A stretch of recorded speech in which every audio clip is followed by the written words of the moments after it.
بسم اللہ الرحمن الرحیم الحمد للہ کفا وسلام علی عبادہ الذین اصطفى اما بعد عن ابی ذر رضی اللہ تعالی عنہ قال قال لی رسول اللہ صلی اللہ تعالی علیہ وسلم اتق اللہ حیثما کنت واتبع السیئۃ الحسنۃ تمحها وخالق الناس بخلق حسن صدق رسولہ النبی الکریم۔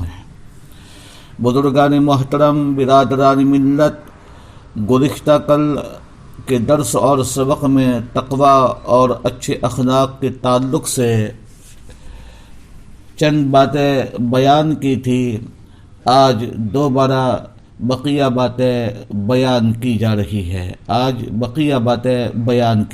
ہے یہ حدیث شریف جو پڑھی گئی اس کا ہم دوبارہ ترجمہ کر رہے ہیں۔ حضرت ابو ذر غفاری رضی اللہ تعالی عنہ سے روایت ہے کہ آقا نامدار سید الکونین علیہ الصلاۃ والسلام نے ارشاد فرمایا کہ اللہ سے ڈرو، اتق اللہ، تم جہاں کہیں اور جس حال میں بھی ہو، حیثما کنت، اگر تم سے کوئی برا کام سرزد ہو جاوے تو اس کے بعد کوئی نیک کام ضرور کر لو تاکہ وہ نیکی اس کی برائی کو مٹا دے اور لوگوں کے ساتھ خوش اخلاقی کا معاملہ کرو۔ گزشتہ کل ہم نے کہا تھا کہ اس حدیث پاک میں آقا نامدار سید الکونین صلی اللہ تعالی علیہ وسلم نے تین باتوں کا ذکر کیا ہے، تین باتوں کی نشاندہی فرمائی ہے۔ نمبر ایک، اللہ سے ڈرو جہاں کہیں بھی اور جس حال میں بھی تم ہو،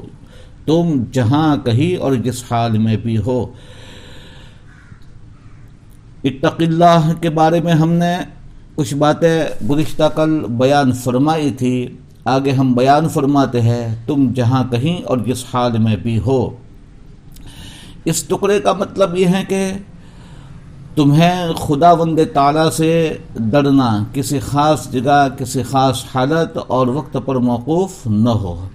تمہارا خداوند تعالیٰ سے ڈرنا کسی خاص جگہ، کسی خاص حالت اور وقت پر موقوف نہیں ہے۔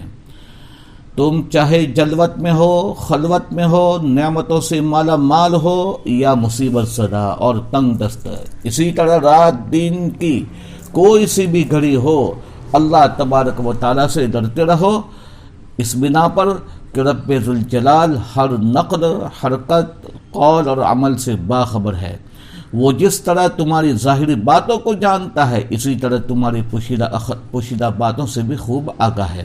واللہ علیم بذات الصدور، قرآن کریم میں فرمایا گیا۔ اس لیے ہر جگہ، ہر حال اور ہر وقت اللہ تبارک و تعالیٰ کی نافرمانی اور ناراضگی سے بچنے اور اس کی مرضیات پر چلنے کا اہتمام کرنا چاہیے اور کرو۔ ایسا نہ ہو کہ جلوت میں تو اللہ تعالیٰ کی نافرمانی سے بچتے رہو اور خلوت میں، تنہائیوں میں، اکیلے ہونے کی حالت میں گناہوں کی کوئی پرواہ نہ کرو۔ مگر آج ہمارا حال کیا ہے؟ ہم رب چاہی زندگی کو تو چھوڑ رہے ہیں، اپنی مرضی کے مطابق، اپنے نفس کی چاہت کے مطابق، اپنی اچھا کے مطابق ہم زندگی گزار رہے ہیں۔ تم جہاں کہیں اور جس حال میں بھی ہو، اللہ تعالیٰ سے ڈرو، ہمیں اللہ سے ہر حال میں ڈرنا چاہیے۔ پھر آگے فرمایا گیا وَأَتْبِعِ السَّيِّئَةَ الْحَسَنَةَ تَمْحُهَا، اگر تم سے کوئی برا کام سرزد ہو جاوے تو اس کے بعد کیا کرنا چاہیے؟ کوئی نیک کام ضرور کر لو تاکہ وہ نیکی اس کی برائی کو مٹا دے گے۔ یہ دوسرا کام ہے، دوسرے کام کی طرف نشاندہی فرمائی۔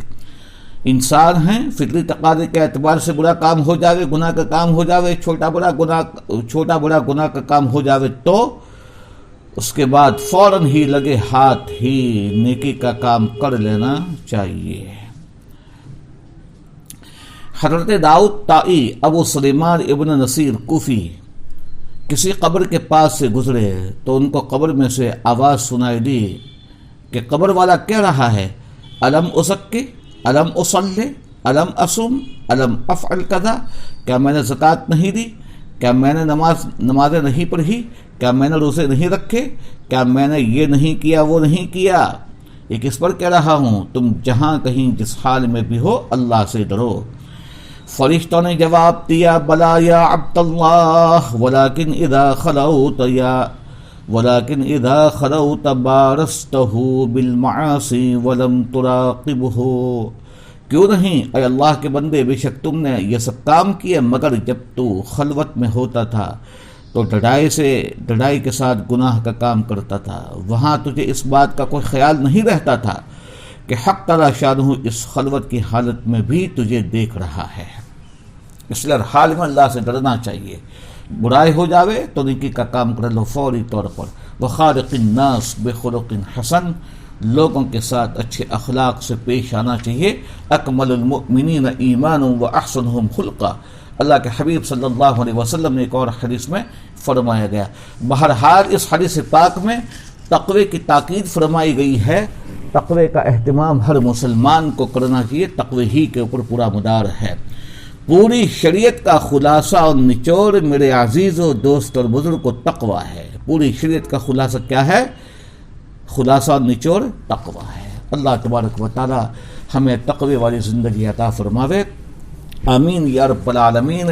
یا رب صلی وسلم دائما ابدا علی حبیبک خیر الخلق کلہم وما علینا الا البلاغ۔ السلام علیکم ورحمۃ اللہ وبرکاتہ۔ دعاؤں کی گزارش ہے۔